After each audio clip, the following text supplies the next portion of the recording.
Alright, in this video I'm going to show you how to add and or edit vendors in Sparkshipping. Okay, Sparkshipping is what we use to automate all of the sales that come in through Amazon. It allows us to automate any emails that we send to the vendor to order items and be able to let them know that they need to fulfill an order that comes in through Amazon. Okay. So all that being said, this is what we are.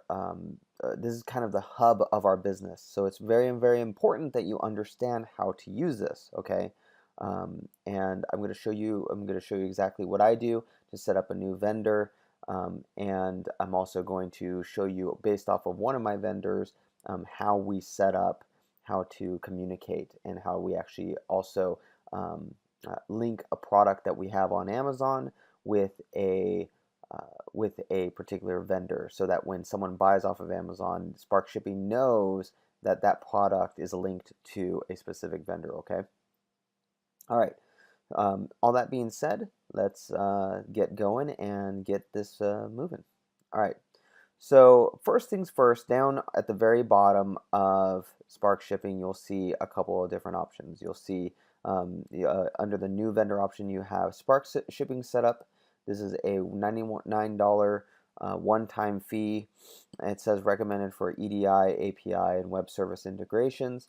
I actually recently tried using this to get everything set up, and it was kind of a pain in the butt.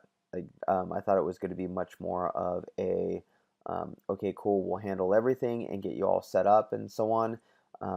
I gave them the documentations for a particular vendor, and it literally just, they kept coming back with question after question after question after question, which was very rare for them. But needless to say, generally we're not going to be using their service unless the customer says you have to absolutely use EDI.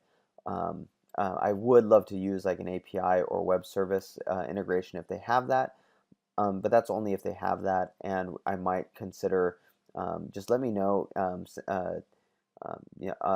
Just let me know if you are going to be, if you want to utilize them, and I'll make the decision to pay that $99 or not. Okay. But generally, we're staying away from this. The next one is self setup. This is generally what you're going to end up using. And the third one is connecting to ShipStation. We don't use ShipStation. We might in the future, but at least right now we don't. So we're going to be using the self setup. Okay. So all you would do is you would click this add a vendor, and a little pop-up will come up. It'll say, hey, are you sure you want to add a new vendor? You can say, no, I changed my mind, or yes, I want to add a new vendor. So here you would put your vendor name, the name of the vendor that you want, and there's also these advanced settings down here. Sometimes we'll have this, okay? Some vendors so if I did say test vendor in the name, sometimes there might be a credit card processing fee, okay? Every time that they want to process your credit card, they might charge you a fee. Or we can put in our general, say it's a 3% fee and stuff. If we want to, we don't have to. I don't really track this. Really don't care. And then there's a drop ship. If there's a drop ship fee, we can always put that in there. Maybe it's a $1.50 drop ship fee, and another $1.50 handling fee. We can always put that in there. Default origin zip code. I usually leave these. Usually leave these completely blank, and so I wouldn't worry about it. Okay. So all that being said, once you do that, then you would just go to the bottom and you would click create that vendor. I'm actually not going to do that because I don't want to create a vendor. Okay. So I'm going to go back, and this is essentially what you're going to see when you actually create a vendor. I'm going to go into this particular vendor right here called CY Distributors. Okay, CY Distributors. This is one of our vendors that I that I do not like. They are more of a distributor, hence the name. And some distributors are good, some distributors are not that great. And you'll see this as you're finding new vendors and everything like that. This particular vendor, it's very hard to find anything that is going to make a profit, even though they have thousands of products. A lot of they have a lot of people who do not follow their policies of having a minimum that they can sell a product at. And so I'm just going to use this one as a test, okay? Because I put some products in Amazon, and you know how to add a listing. So so you'll see what'll happen is you'll start to see these up here. It'll say, hey, there's 60 new unmapped products or whatever. Generally, you're going to see 57 unmapped products if as a default, because I have a lot of FBA stuff there. And so I would anytime you see anything that's above 57, that means I either added a listing or you added a listing, and Sparkshipping finally saw those things, and so we would click this unmapped products. But before we get into that, I'm kind of going all over the place. What you're going to see on this page right here is a couple of different things. You can do what's called a vendor SKU bulk upload. And essentially, they'll give you what the template looks like. What this is it's a CSV file that in one column has a product SKU. So that would be the Amazon actual merchant SKU on Amazon for that particular product. This is for if we wanted to bulk upload stuff. Okay, so we'd have the merchant SKU, and then we would have the vendor SKU here. The vendor SKU would be is really what the vendor's SKU. So my merchant SKU on Amazon might be something like XYZ-216-12. But the vendor SKU, when we want to actually email the vendor and let them know what we're ordering, the vendor SKU might be something like red wagon dash BL-10 or something like that. It's their own SKU that they use to identify their product. Because if you use our merchant SKU in Amazon, and I'll show you how we do this in a single thing, you'll kind of understand during that time what's going on. If we were to do that with send them the Amazon merchant SKU, they would look at it and go, "What the heck is this? I don't even know what this is." So we're sending them their SKU via email or whatever it might be. Down here, you're going to see the inventory of what is actually mapped to this particular vendor, and you're going to see that when we actually start mapping some of the items. And then here, you're going to see update fulfillment settings. This is how we actually, if I click into this, this is how we actually send emails to this person, or it can be if we do it can be emails, it could be CSVs, things like that. So let's go through this a little bit. Once again, this is just an overview, and then we're going to actually go through the entire process. Every time you're setting up a new vendor, you want to talk to that vendor. You want to make sure that vendor can do one of the following, okay? I always want it to be automated, okay? I do not want to do anything manual. There are options for manual, like this one that says website. There is a manual option, none or manual. I do not want a manual option. I do not want to have to go and order, and I don't want you to have to go and order via a web form or a shopping cart online. So when we have new vendors, you're always finding out if they can do how they want to get in orders, and if they can do it, receive orders via email. Okay, email is the easiest if they can receive orders via email, and then ask if they say yes. You can also ask, great, I'm glad you can order we can order via email.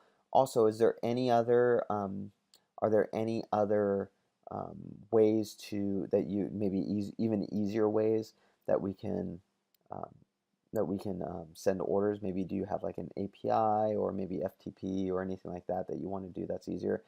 Most of them are going to say no if they're smaller guys. Some of them, like these C-wide distributors, they have the ability to do EDI, they have the ability to do API and things like that. But most it's going to be email. The majority of people, it's going to be email. Okay, but that's the big thing is I don't want it to be a manual process. Okay. So let's go through this. So this particular vendor, we chose email and it's automated. Then you're going to have your subject line, your email subject line, which is in this particular case, it's CY distributors fulfillment request. Then you're going to see this right here, this order ID, $ order underscore ID $. What that's going to do is the email that's going to be sent is going to have the order ID from Amazon in there, okay? So, which makes it great because generally they will reply with that, and they'll put it into the invoice that they send you, and along with the tracking number and everything like that. It makes it very easy to track because of the order ID is the same one that matches the Amazon. So I like to have that there. So when you're creating these subjects, I don't really the format is I always want you to say fulfillment request somewhere, but it could be something like our company name, like Prosulum dash CY distributors fulfillment request, or it can say CY distributors purchase order fulfillment request or something like that. And then we always want to have this colon and then $ order underscore ID $, and you'll see that down here. Here are all the variables that you can use, but generally I want my subject lines to be like that. Okay, and so it might be XYZ company fulfillment request colon space order ID right there, $ order ID underscore whatever. Okay. Next, include item description. This is kind of cool, but at the same time, it can be a little bit confusing to vendors if they don't know what you're doing. But basically, when you send out an email, when this thing sends out an email, if you have this unchecked, what it does is say someone orders one product from Amazon. It'll say 1 times and whatever you put in for the SKU, okay, the product SKU. So it might be 1 times SD for standing for CY distributors dash blah blah blah blah blah. When you click this add item description, it puts in parentheses after the SKU a little bit of a description of what the item actually is. Okay, I've had some vendors kind of get confused and say, hey, are you wanting 2 items, 2 of that item? I'm not sure why they would think that, but whatever. Include order notes. I leave that unchecked. I don't know why that was checked.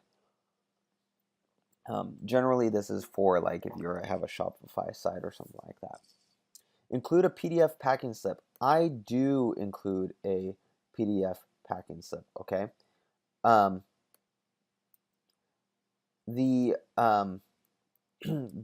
this does is it will actually create a packing slip that you can put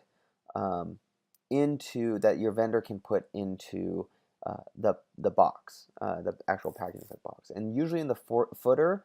I don't know why I don't have it for this particular vendor. Usually in the footer I will have information on how they can contact me via Amazon. In fact, let me pause this and I'll put what I usually have on there. Okay, so we have the footer here. You can see right here it says PDF packing slip footer, and I'll put something like, thank you for your purchase from Prosulum. For returns, go to your account on Amazon, click your orders, and then click the seller profile link for this order return information. You can contact the seller under your orders on Amazon. Okay, I usually put something like that at the PDF footer. Okay. Then our vendor account right there.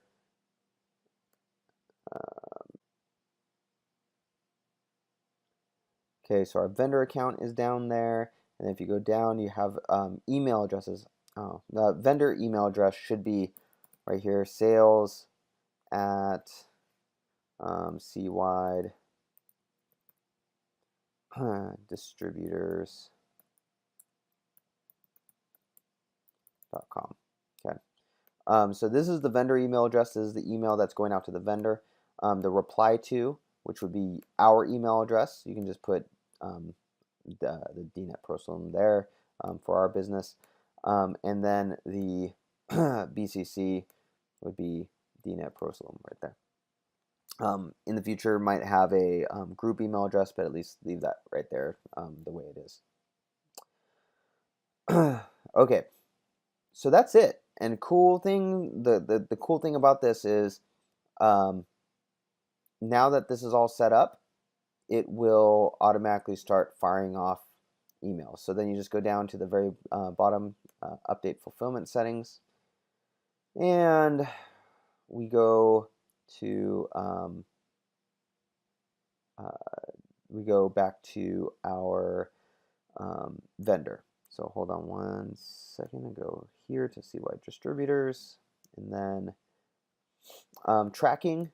Generally, you don't it very rarely do you ever get anybody that has an automated tracking, but there's a tracking file method that you can use, and you can get it as a CSV via FTP, which is a file transfer protocol.